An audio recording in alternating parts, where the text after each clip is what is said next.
பெங்களூர் தன்னுடைய குடும்ப வாழ்வில் மனக்குழப்பம் அடைந்தது யார்? கணவன் மனைவி வாழ்க்கையில் மனக்குழப்பம்.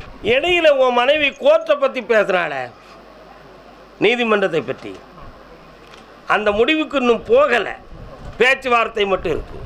இப்போ அவளை நான் பார்த்தேன், அவங்க வீட்டில் அவள் கொஞ்சம் போராடிக்கிட்டு இருக்கான்.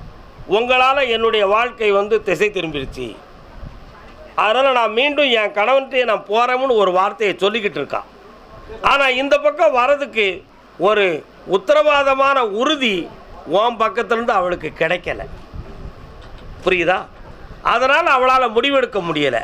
ஒரு சான்ஸ் தாரேன், அவளை கொண்டு உன் கூட சேர்த்து வைக்கிறேன். சந்தோஷமாக வச்சுக்கிடுவலாம். வாடா என் செல்லம், வெற்றி மாறக்கூடிய என் பிள்ளைக்கு கண்ணை முடிக்கா, என்னையவே பிரார்த்தனை முடிக்காப்பா. எதிர்பாராத விதத்தில் உன் மனைவியை நீ சந்திப்ப, ஒன்று சேர்ந்துருவீங்க. நன்மையாக நடக்கும், ஆனந்தமாக இருப்பாய், வெற்றி அடைவாய் மகனே.